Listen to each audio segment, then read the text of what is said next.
உலகெங்கிலும் இருக்கும் spiritual tax Tamil நேயர்கள் அனைவருக்கும் வணக்கம். நான் உங்கள் ராம்ஜி.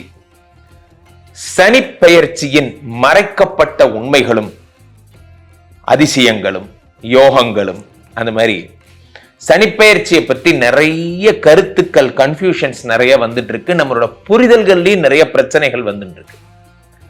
ஃபார் எக்ஸாம்பிள், இந்த சனி போன வருடம் கும்பத்திலே ஆட்சி பெற்ற பொழுது மிகப்பெரிய பேரழிவுகளை தருவார் என்றெல்லாம் நம்பப்பட்டது.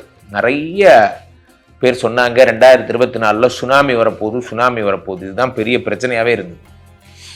ஆனால் சனி அதெல்லாம் செய்யல. காரணம் என்ன அப்படின்னா, சனியோட ஸ்கோப்பே வேற. ஸோ இந்த வருடம் கூட எடுத்துக்கிட்டீங்கன்னா சிம்ம ராசிக்கு அஷ்டம சனி வருகிறது. அஷ்டம சனி சிம்ம ராசியை பாடாப்படுத்துது போன்ற விஷயங்கள்லாம் சொல்றாங்க. ஆனா உண்மை என்னன்னா, சிம்ம ராசிக்கு 6 சனி தான் 8ல மறையறார். அதாவது கெடுதல் பண்றவர் தான் 8ல மறையறார். இது விபரீத ராஜ யோகம். இது மாதிரி பொருள் கொள்ளலாம். அதே மாதிரி சனி பகவான் எந்தெந்த ராசிக்காரங்களுக்கு 10ஆம் இடத்தோட கனெக்ட் ஆகுறாங்களோ அவங்களுக்கு எல்லாம் சனினால ப்ராப்ளமே கிடையாது. இதெல்லாம் மறைக்கப்பட்ட உண்மைகள். இதை பத்தின நமக்கு தெரியல. 10ஓட சம்பந்தப்பட்ட பெரும்புகழ் கிடைக்கும். பெரும்புகழ் கிடைச்சா பெரும் பணம் கிடைக்கும். பெரும் பணம் கிடைச்சா லைஃப் நல்லா இருக்கும். இது எப்படி ப்ராப்ளம் ஆகும்? ஸோ அடுத்ததாக பார்த்தீங்கன்னா, வாக்கிய பஞ்சாங்கமா திருக்கணித பஞ்சாங்கமானு ஒரு புது குழப்பம். காலாகாலமா எல்லாருமே பின்பற்றுவது 2 விதமான ஒரு குரூப் இருக்காங்க. வாக்கிய பஞ்சாங்கம், மரபு கவிதைக்கும் புது கவிதைக்கும் உள்ள வித்தியாசம் தான் இந்த வித்தியாசம். மரபு கவிதையை நாம் வேண்டாம் என்று சொல்லவில்லை, ஆனால் புது கவிதை படிக்க எளிமையாக இருக்கிறது என்பதால் அதை பயன்படுத்துகிறோம். இந்த ஏழைகள் நம்மளுடைய கண்ணீரை துடைக்க ஒரு கைக்குட்டை போதும், மரபு எனும் போர்வை நமக்கு தேவையில்லை. அந்த மாதிரி ரிஷிகளின் வாக்குகளை பின்பற்று வர்றதுதான் வாக்கிய பஞ்சாங்கம். அதுல இருந்து நிறைய அப்டேட்டட் ஆகி திருத்தி எழுதிய கணிதம் திருக்கணிதம். நம்ம தெய்வங்களுக்கும் இந்த தேவ பிரசன்னம்னு கேள்விப்பட்டிருப்பீங்க. தெய்வத்துக்கே கூட பிரசன்னம் பார்க்கலாம். தெய்வத்திற்கும் தேவர்களுக்கும் மட்டுமே பயன்படுத்தக்கூடிய அல்லது ரொம்ப பெக்குலியரான கடவுள் ரகசியங்களை தெரிந்து கொள்ள வாக்கிய பஞ்சாங்கங்களை நாம் பயன்படுத்துகிறோம். ஆனா பொதுவாகவே நம்மளுடைய ஹியூமன் லைஃப்ல, என்னோட லைஃபுக்கு சனி பயிற்சி என்ன பண்ண போகுது, என்னோட லைஃபுக்கு இது எப்படி பயன்படுத்த போகுது நம்ம பார்க்கும்பொழுது நமக்கு திருக்கணிதம் இஸ் எனஃப். ஸோ 2மே கணிதம் தான். நாம் பெருவாரியாக பயன்படுத்துவது date of birth, month of birth, time of birth. இரவு 12 மணிக்கு ஒரு குழந்தை பிறந்ததுக்கு அப்புறம் 12:01 அப்புறம் அடுத்த நாளாக அது மாறிவிடுகிறது.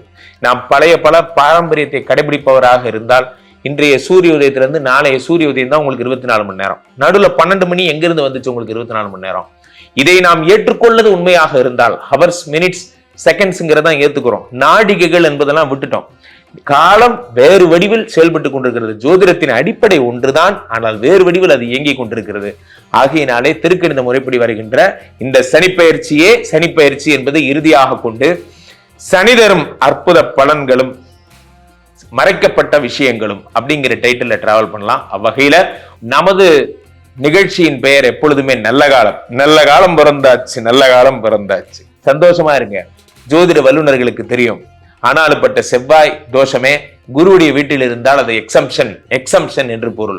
அந்த மாதிரி சனி குருவுடைய வீட்டில் இருக்கிறார். யாருக்கும் எந்த கவலையும் வரப்போவதில்லை. உலகத்துக்கே இந்த சனி பயிற்சி ப்ராப்ளம் கிடையாதுன்னு தான் நான் சொல்லிட்டு இருக்கேன்.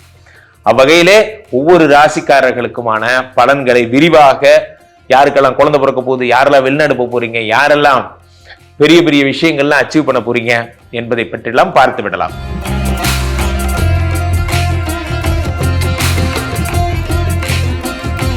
கன்னிராசிக்காரர்களுக்கெல்லாம்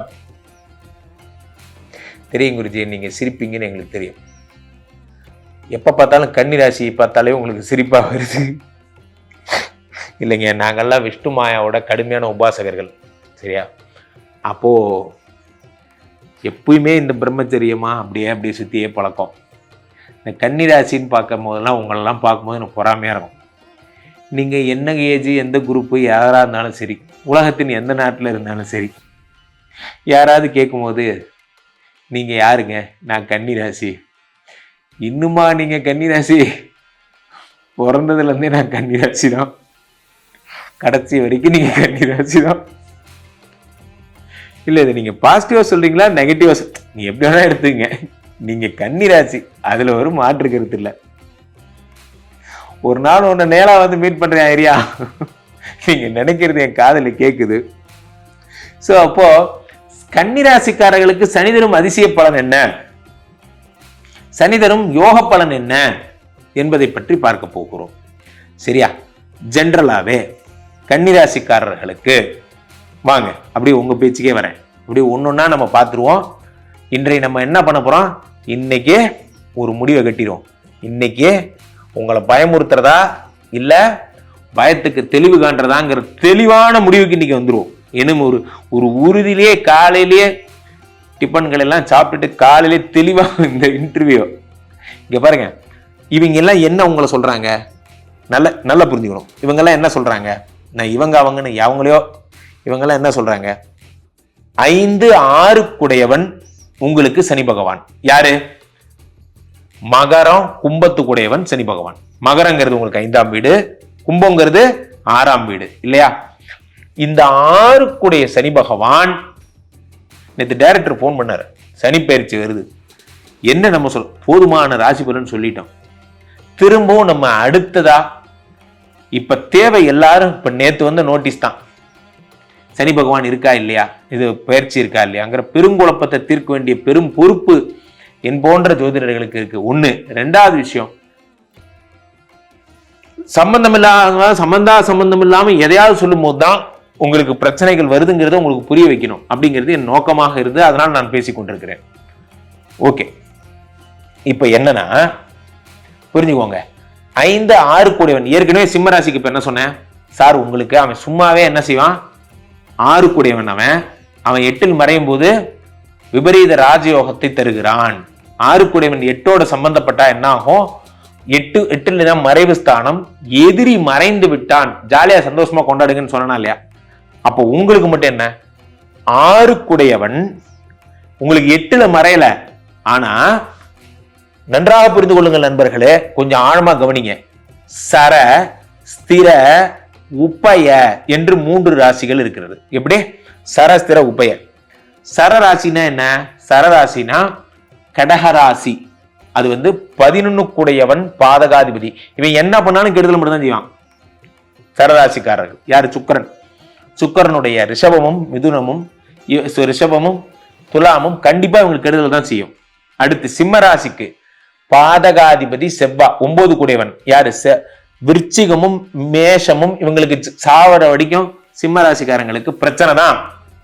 அவ்வகையில கன்னி ராசிக்காரர்களுக்கு உப்பய லக்னம். எது? உப்பய ராசி என்று பெயர். உபய ராசினா 7 குடையவன் பாதகாதிபதி. 7 குடையவன் யாரு? கண்ணிலிருந்து 7 யாரு? இந்த பக்கம் மூலையில கார்னர்ல இருக்க டப்பா. என்ன டப்பா? மீனம். மீனத்துல யாரு? மீனத்துல யாருன்னா குரு. குருவுடைய வீடு உங்களுக்கு எப்படிப்பட்ட வீடு? ஜெனரலாவே ப்ராப்ளமான வீடு. Okay, agri? புரிஞ்சிருச்சா உங்களுக்கு? குரு உங்களுக்கு இந்த ஜென்மத்துல உங்களுக்கு நல்லது செய்ய மாட்டார். ஏன் செய்ய மாட்டார்? ஏன்னா அவர் பாதகாதிபதி. அவர் உங்களுக்கு குருவே உங்களுக்கு கெடுதலை தான் செய்வார். அந்த பாதகாதிபதி மீனத்தினுடைய வீட்டுல 6 குடைய சனி சென்று அமர்ந்தால் 6 பவர் இல்லாம போயிடும். கரெக்டா? ரைட். 6னா என்ன? வியாதி கடன் கஷ்டம். அவன் பவர் இல்லாம போனா சந்தோஷம் பொங்குதே. காரணம் என்ன? 6 குடையன் பவர் இல்லாம போயிட்டான். அப்ப வியாதி கடன் கஷ்டம் இருக்காது. ரைட்? அக்ரி? Point number 1.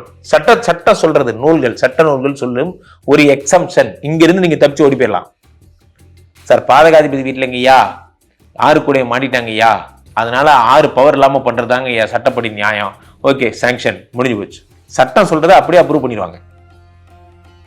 பாதகாதிபதி குரு வீட்டுல சனி சென்றது, சனிக்கு ஆபத்து என்பதால் 6 கூடையவன் தன்னுடைய பணிகளை செய்ய மாட்டான், கடன் அடையும். இது யாரும் சொல்லாத ஒரு புது பாயிண்ட்.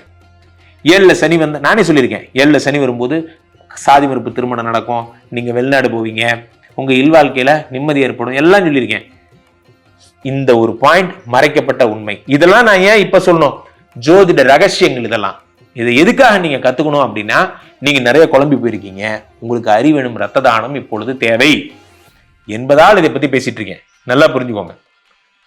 ஓகே, சோ அப்போ சனி பயிற்சி ப்ராப்ளம் கிடையாது. குருவனுடைய வீடு மட்டும் வந்ததால நன்மைன்னு நான் சொன்னேன். அது மட்டும் இல்லாமல் அவங்களுக்கு பாதகாதிபதி வீடு என்ற பொருளில் நீங்கள் கொண்டாலும் 6 கூடையவன் 7ல் மறைந்தால் வரக்கூடிய சனி நல்ல சனி. ஸோ சிம்மராசிக்கு நம்ம எப்படி அஷ்டம சனி என்று சொன்னோமோ அது போல உங்கள் பெயர் 7க்குரிய கண்டக சனி.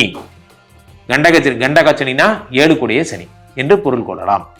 ஃப்ரீயா இருங்க, ஸ்வீட் எடு, கொண்டாடு, ஜாலியா இரு. திரும்பவும் சொல்றேன், சனி யாரையும் ஒண்ணும் பண்ண மாட்டார், உங்களை நிச்சயம் ஒண்ணுமே பண்ண மாட்டார். அப்புறம் நம்ம திருக்கணிதத்துல 29 சொன்னாங்களே, வாக்கியத்துல 26 சொன்னாங்களே. வாக்கியம் என்பது தெய்வத்தை வழிபடுவதற்காக, தெய்வ சம்பந்தப்பட்ட கோயில் விஷயங்கள் சம்பந்தப்பட்ட விஷயங்கள் பார்ப்பதற்காக பயன்படுத்தப்படும் ஒரு பொருள். அந்த முறை புரியுதுங்களா? திருக்கணிதம் என்பது திருத்தி எழுதப்பட்ட கணிதம் என்பதால் 29ஆம் தேதி சனிப்பெயர்ச்சி நடப்பது என்பது திண்ணம்.